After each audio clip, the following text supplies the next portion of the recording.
forth, which would be fine because then they can bring their field goal kicker in and not look like they're pouring it on in bad sportsmanship. You just bring in your kicker and get the 3. SC takes another timeout. I think that's their last. With 3:43 left in regulation time in the game, 38-20.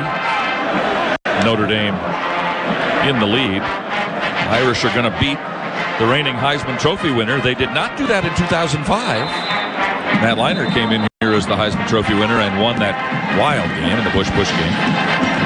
Reggie Bush, the Heisman Trophy winner that year, played in that game, certainly. Notre Dame, this is their 498th game ever played in this stadium. They'll play their 500th game here on November 11th against Wake Forest. A lot of games? Yeah. Coliseum has hosted USC 644 times. 144 more games at the Coliseum for SC than Notre Dame here at this stadium. Schrader's field goal kick is good.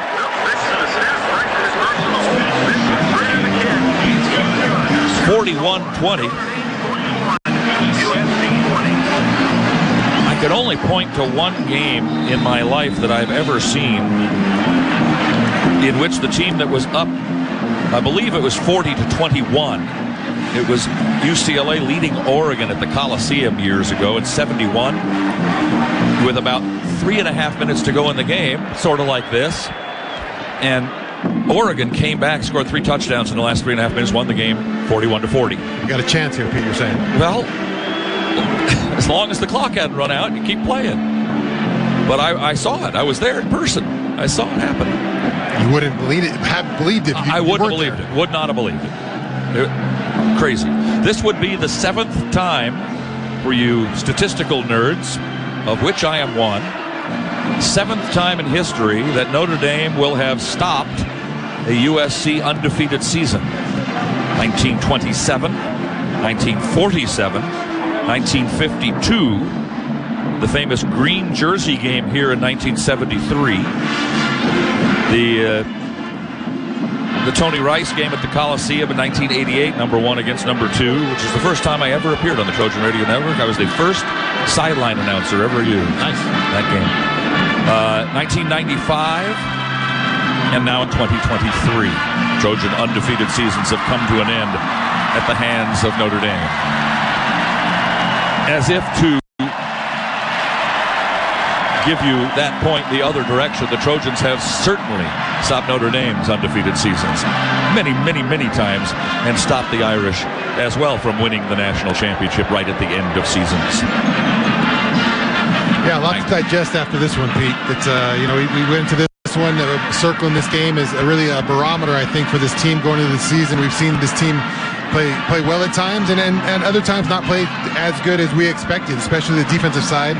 I thought defensively tonight performed admirably at times. They kept this team in it with a chance at times. Offense just 2 weeks in a row has not found a rhythm, found anything going, and I think that final weight of this frustration in this offense really came to Caleb tonight, who just tried to do too much, and he was trying to do too much, and it turned to him not being able to perform at his highest level. Irish only have 243 yards. That's not a lot. Yep. They're feeding, as always, band sound and cheerleader sound over the loudspeaker system, which is illegal, but their athletic directors and athletic department allow that, as if to drown out the Trojan band, which is trying to play. And it makes it impossible to hold any conversations here amongst your friends. All right. Take away those interceptions. You know what the score is right now? 20-20. We're going to overtime, maybe. Zachariah Branch catches the kickoff at the 2-yard line, and they'll tackle him at the 17-yard line. Well, you got to try. 41-20 Notre Dame. The Irish will move to 51-38 over the Trojans all time, and they'll play number 95 next year at the Coliseum in November. I have made the wish for many years now that when we get to the 100th anniversary of this game, the first one was played on this side of the country, that they're smart enough, as Caleb Williams is still in at quarterback for USC. Down 41-20. Under 4 to play in the game. My wish is that they would play that 100th game where they played the first one in Soldier Field in Chicago to honor the anniversary. Caleb throws. Mario Williams catches, slips at the 18, drops the football. Irish pick it up and return it for a touchdown. Xavier Watts. How do you do? Turnover number 4. 6 sacks. Scoop and score. Yeah, Xavier Watts had a heck of a football game. Watching him on film was fun all week. Zero, he's a heck of a football player. He gets around. He's really the leader back there for Marcus Freeman in this defense. They asked him to do a lot sometimes tonight. He was eyeballing Caleb a bunch, and there he benefits just playing hard football, not playing until not quitting until the end of the game, and then catches Mario Williams sleeping there. You got to get Williams out of there, right? Let Miller finish this thing up. Yeah, and run the ball. Well, I don't care with Miller Moss. You can do whatever you want. It doesn't matter. You let Miller go play football. As we say, you just don't want Caleb Williams to get hurt in a 48-20 game. That'd be ridiculous. And how do you answer the media bell on that? Caleb, he's got to come out, doesn't he? I'm not second guessing. I'm just saying from a sports fan standpoint, from a USC fan standpoint, can't have him in there anymore. That's not his turnover. Mario just dropped the ball, and what's Xavier Watts supposed to do when it's laying right in front of him except sit there and grab it?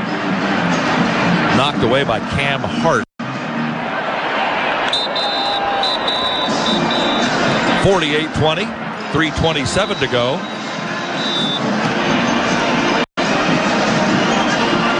In the game. Well, it won't be a fun ride home on the plane. Well, I was thinking, and I've made mention of this, Sean, before. You remember when you'd lose in high school, those bus rides back home? Those are not good. Not good. The worst bus rides of all were on JV basketball. We would win and be great, and the varsity would lose, and you couldn't make a sound. You'd be all happy because you won.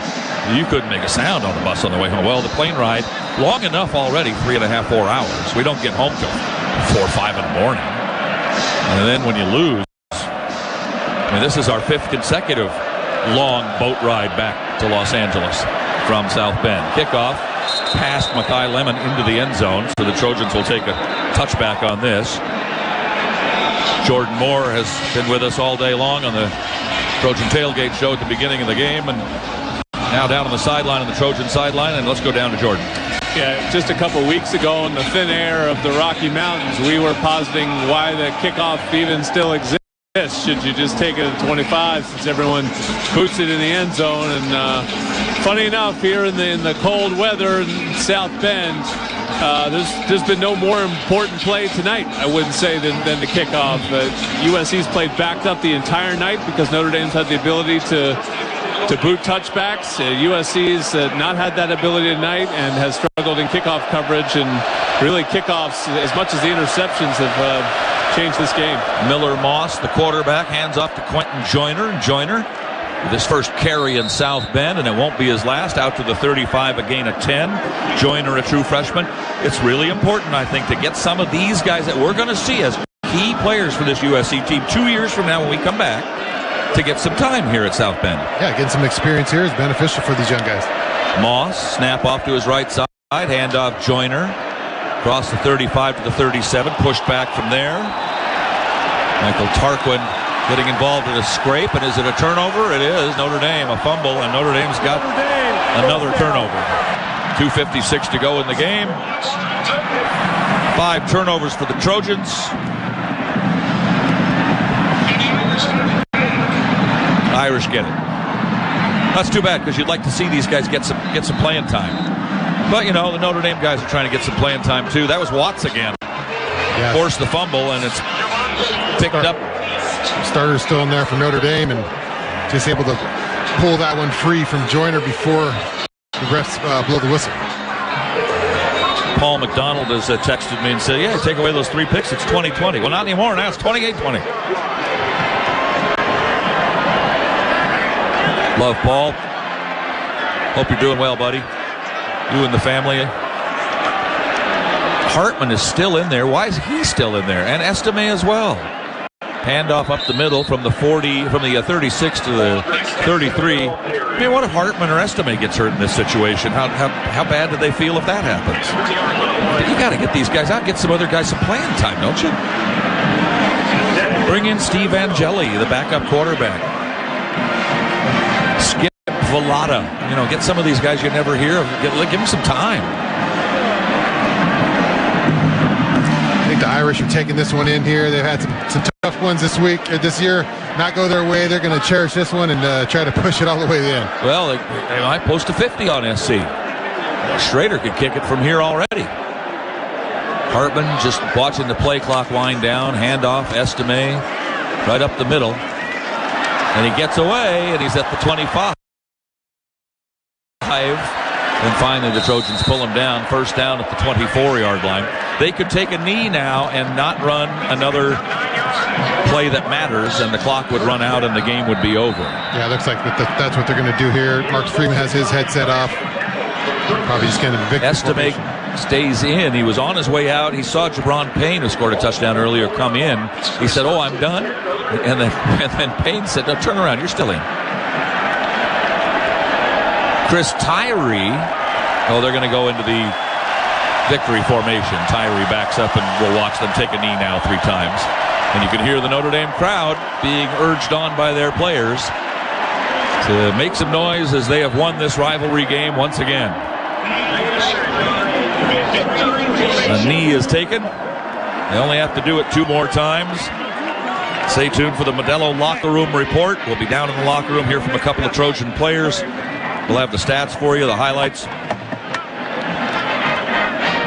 Talk to John Jackson about I think less we talk about this game, the better, except maybe what needs to be fixed a little bit, and more, I'd rather talk about Utah and Cal. And getting ready for these last 5 games, which are really important to try to get the Trojans to the Pac-12 championship game. Big deal. That is a big deal, because if you get that, you're going to end up someplace really good in January. Oh, there's still a ton to play for. This is obviously, you take this one on the chin. Obviously, a rivalry. It hurts. It stings. You're getting embarrassed on the road here, but still a ton of things for the Trojans to play for. That's it. They won't have to run another play. Some of the students are coming out of the student section. This isn't the kind of game you really want to celebrate that way, I don't think. Notre Dame pounds USC. The final score presented by Wells Fargo, official retailer bank of USC Athletics. Notre Dame 48, USC 20. And this is the Trojan Football Media Network. Fubo is the official streaming platform of USC Athletics. With Fubo, you can watch a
rivalry victory over USC. That was a rout, as it turned out. 48-20 the final score. And now the Trojans will turn their sights and focuses towards the Pac-12 riggers. And they are the undefeated team, along with Washington in the Pac-12 right now, on top of the conference and looking for a conference championship. But to get there, they'll have to run the gauntlet of Utah, Cal, Washington, Oregon, and UCLA to get to the Pac-12 championship game. and they could probably only lose one of those games to have any hope of that dream coming true. It certainly won't come true if they played the way they played tonight here in South Bend. They'll have to do better against Utah, and they'll certainly have to do better in the coming weeks for the Trojans to continue their march towards what they would like to accomplish. SC now 6-1. Their 11-game regular season winning streak has come to an end. They trail the Notre Dame series 51-38. They'll see them again next year, as always, at the Coliseum at the end of the season. For the Irish, now 6-2 and have a pretty good road ahead of them, as really the only game you would have to worry about for them would have to be the one at Clemson. They get the week off now to celebrate this. Then they'll play Pitt, Wake Forest, and Stanford in Palo Alto, along with that Clemson game. So Notre Dame is in pretty good shape to have a very good season and may well wind up 10-2 and going to a pretty good bowl game when it's all said and done. The Trojans fall here to Notre Dame, the Irish singing their alma mater across the way as they rock back and forth, that they always do on that side of the stadium, win or lose in their games. We invite you now to stay tuned for the Modelo Locker Room Report, the show that takes you into the Trojan locker room for interviews with our players of the game. We'll have statistics and highlights. We'll talk to the head coach, Lincoln Riley, about what needs to be done going forward, as USC has some work to do, certainly over these next 5 weeks. That's on the Modelo Locker Room Report, which is coming up right after our broadcast here. Final score once again here in South Bend, Indiana. The Notre Dame Fighting Irish 48, the USC Trojans 20, and this is the Trojan Football Media Network.